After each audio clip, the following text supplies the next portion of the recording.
The 70s food scene was a wild ride on its own. It was the golden age of weird food pairings, and boy did it lead to some unforgettable and short-lived dining experiences. Join us in this video as we take a trip down memory lane to revisit 20 of the worst restaurants from the 1970s that faded into history. Number 1. Howard Johnson's or Hojo's. Let's start with Howard Johnson's or Hojo's, as it was popularly called. This restaurant was impossible to miss, with its signature orange roof and sky-high neon signs. In the 1970s, Howard Johnson's was practically a roadside icon, serving travelers with a menu that had something for everyone: burgers, spaghetti, fried clams, and even ice cream by the scoop. But as fast food took off, customers started wanting simple menus and quicker service. As this became the new norm, Howard Johnson soon began to transition to a relic from another era. By the time they tried to shake off the dust and keep up, the competition had sprinted ahead, and those once iconic orange rooftops quietly vanished from the roadside. Number 2. Sambo's. When it comes to restaurants in the 70s that had questionable ideas, Sambo's takes the cake. Sambo was a restaurant in the 70s that was decorated with images of tigers and designed to mirror the story of Little Black Sambo.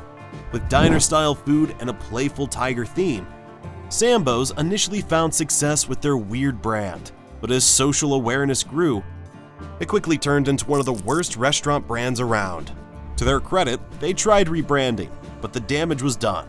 As the controversy over the name grew, Sambo's became the restaurant industry's lesson on what not to do.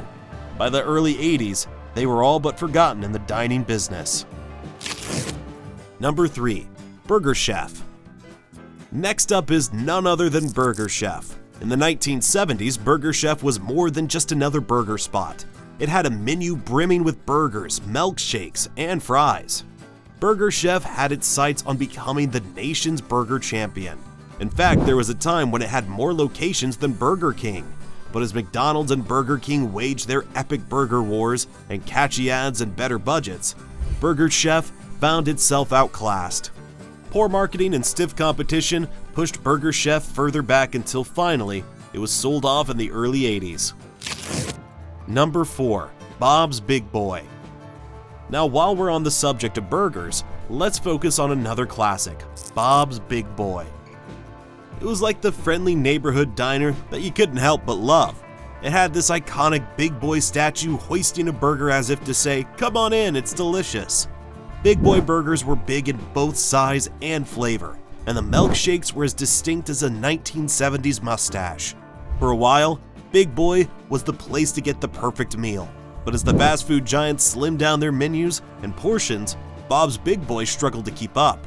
And as health-conscious trends took over in the 80s, the idea of anything big became less appealing. Number 5. Pup and Taco. Next up is Pup and Taco. Just the name alone leaves you confused. Is it a hot dog stand or a taco joint? The answer is yes and yes. The restaurant chain was founded in California in the 60s, and it specialized in hot dogs, tacos, and some occasional fried chicken. In a way, Pup and Taco felt like a mad scientist experiment. Try combining American and Mexican fast food, shake it up, and see what sticks. Surprisingly, it gained a decent following, particularly among California teens who couldn't resist cheap tacos and chili dogs. However, as McDonald's, Taco Bell, and other fast food heavyweights consumed market share, Pup and Taco struggled to carve out its niche. In 1984, Taco Bell bought up most of its locations and sent Pup and Taco's strange little experiment to the fast food history books. Number 6. Lum's. Lum's was founded in the 50s in Florida. They had a knack for making regular pub fare sound exotic, and their beer-steamed hot dogs were a signature dish that got people talking. During the 70s, Lum's was thriving. The casual pub atmosphere and menu items like burgers, chili, and beer in frosty mugs. But as people's tastes started shifting toward more varied options, Lum's bizarre charm began to decrease. Beer-steamed hot dogs lost their novelty, and competition heated up in the casual dining market. Attempts to expand into a more sophisticated menu didn't help much, and by the early 80s, Lum's was struggling to survive. Eventually, most locations closed, and Lum's became a memory. Number 7. Henry's Hamburgers. Henry's Hamburgers had one goal. It was to be the next McDonald's. Founded in the 1950s, Henry's had a simple menu, affordable prices, and a bold slogan: "A million sold every month." For a while, it looked like they might actually be the next big thing. With locations popping up across the Midwest, Henry's offered burgers, fries, shakes, and even a few classic American desserts, all in a no-frills drive-in setting. But as the competition intensified in the 70s and 80s, Henry's couldn't keep pace. Rivals had deep pockets, better advertising, and more appealing locations. Slowly, Henry's locations started closing down, with most disappearing by the mid-80s. Number 8. Mini Pearl. If you think of fried chicken from the 1970s, chances are your mind goes to Colonel Sanders. But in the 70s, Mini Pearl, a country music legend, was also frying up some competition. Mini Pearl's chicken, with its charming southern branding, set out to capture the hearts and stomachs of fried chicken lovers across the South. But there was a slight problem. Unlike the Colonel, Mini Pearl wasn't exactly experienced in the food business. Reports of inconsistent quality plagued the chain early on, and they failed to find the magic blend of spices that made people crave Colonel Sanders' recipe. As if that weren't enough, poor financial planning and franchise disputes soon added to their troubles. By the late 1970s, most of Mini Pearl's locations had fried their last drumstick, and the chain quietly disappeared. Number 9. The All-American Burger. Nothing says America quite like a burger, and the All-American Burger leaned hard into that identity. Founded in the 1960s, this chain came wrapped in red, white, and blue, from the decor to the menu. With a name like All-American Burger, they made sure you knew that biting into one of their patties was practically a patriotic duty. They even got a cameo in the iconic teen film Fast Times at Ridgemont High, which gave the restaurant a bit of pop culture clout. But the fame didn't last long. As bigger players like McDonald's and Burger King expanded, the little patriotic joint struggled to keep up. Their food was decent, but the brand couldn't stand out in the sea of burger chains popping up by the 80s. One by one, All-American Burger locations started closing. Number 10. York Steakhouse. If you craved steak but didn't want to shell out big bucks, York Steakhouse was the place to go. It was styled after an English inn. With dark wood and dim lighting, York promised the kind of meal that felt upscale, at least by 70s standards. You'd walk up to the counter, order your steak, and find a cozy booth to wait in, creating a casual dining experience with a hint of elegance. However, as new competitors like Outback Steakhouse entered the market with more extensive menus and more modern vibes, York's basic self-service setup felt increasingly out of step with what customers wanted. While other steak chains succeeded with updated menus and marketing, York stayed the same, becoming a kind of time capsule rather than an appealing choice. By the late 80s, most York steakhouses were gone, a reminder of a steakhouse concept that couldn't evolve. Number 11. G.D. Ritzy's. Our next entry brings us to a chain that tried to capture classic charm but missed the mark. G.D. Ritzy's was designed to be a retro throwback, capturing the charm of a 1940s soda fountain. It was opened in the early 80s. Ritzy's offered burgers, shoestring fries, and hand-dipped ice cream sundaes. The menu and decor tried to transport customers back to a simpler time, right down to jukebox music and chrome-plated accents. The problem? Most of the customers in the 80s didn't really care about soda fountains. Despite its unique theme, Ritzy struggled to stand out in a market dominated by fast food giants. Nostalgia just wasn't enough to lure people in regularly. After expanding to over 100 locations, the chain's success died out, and it quickly faced financial trouble. Believe it or not, Walgreens once dipped its toes into the restaurant business.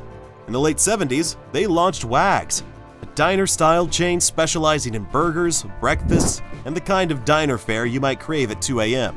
Like Denny's, Wags was open 24/7, hoping to capitalize on the late-night crowd looking for a casual, affordable bite.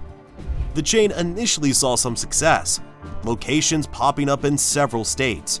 But as it turns out, Walgreens was better at filling prescriptions than filling stomachs. Wags struggled to create a unique identity and fell flat against larger, more experienced diner chains.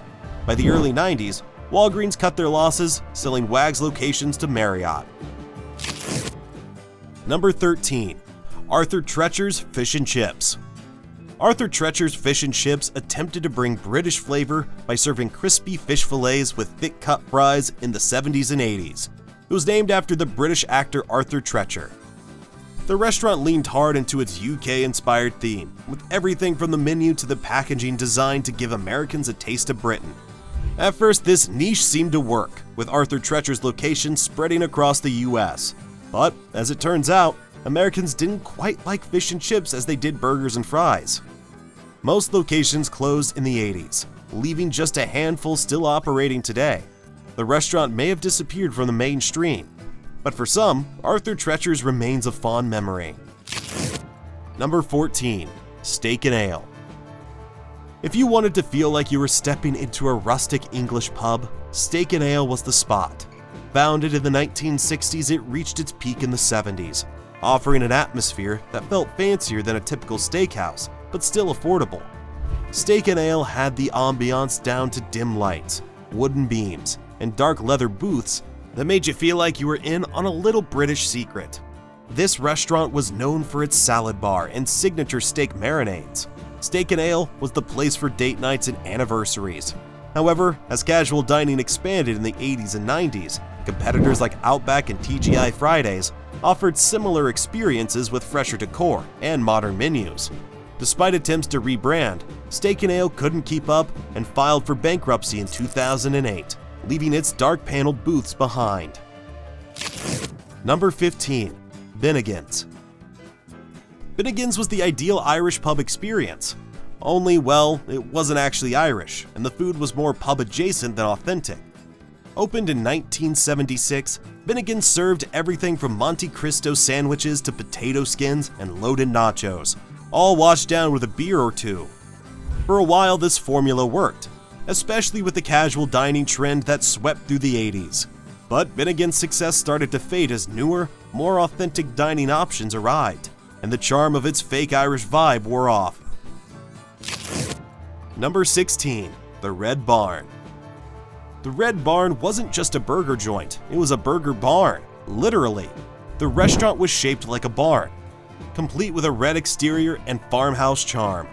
Founded in the early 60s, the Red Barn specialized in burgers, fried chicken, and fish sandwiches, with a beautiful atmosphere that families and kids loved.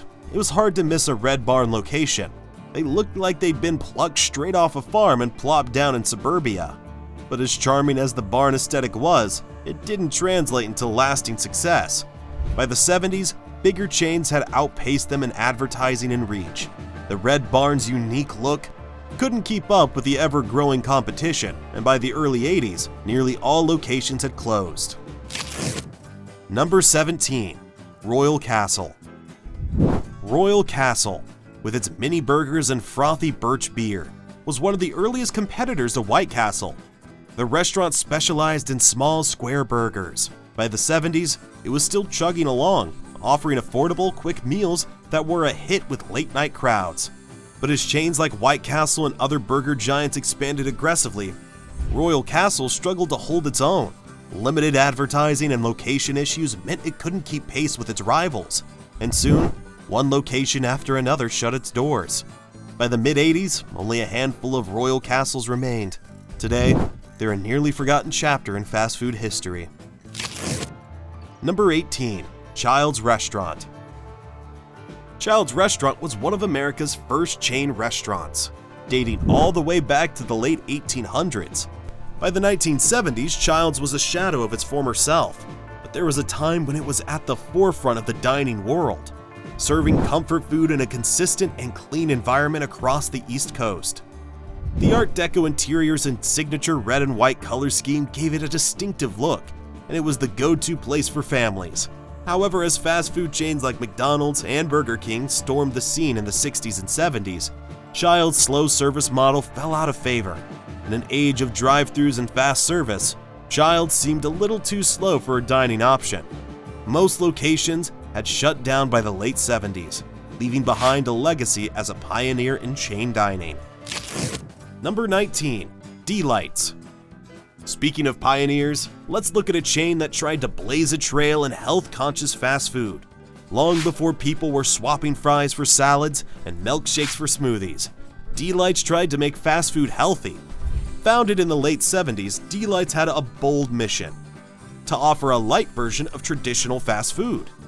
They served lower-calorie burgers, frozen yogurt instead of ice cream, and sides that wouldn't require an extra hour at the gym. It was an ambitious idea, maybe too ambitious for its time. Most customers just weren't ready to trade their fries for carrot sticks, and while D-Lights had a small but loyal following, it wasn't enough to keep the lights on. By the mid-80s, D-Lights' mission to make fast food healthy had mostly failed, and the chain shut down. In a way, D-Lights was ahead of its time, a health food concept that just didn't fit into an era ruled by burgers and fries. Number 20. Horn and Hard Art Automat. And speaking of ideas that didn't quite fit their time, let's conclude our journey with a chain that was practically a vending machine: Horn and Hard Art Automat. This wasn't your typical restaurant. It was yet another precursor to the fast food experience. The restaurant's scheme was its wall of little glass compartments, each holding a different dish. Pop in a coin, open a door, and voila! A steaming plate of mac and cheese, a fresh slice of pie, or a hot cup of coffee. For decades, automat locations were common in cities like New York and Philadelphia.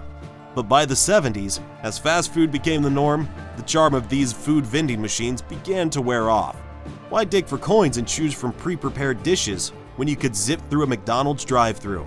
By the early 90s, the last automat closed, taking a bit of quirky Americana with it. Which of these restaurants was your favorite? Let us know in the comments below. If you enjoyed the video, don't forget to subscribe and like it. See you in the next one.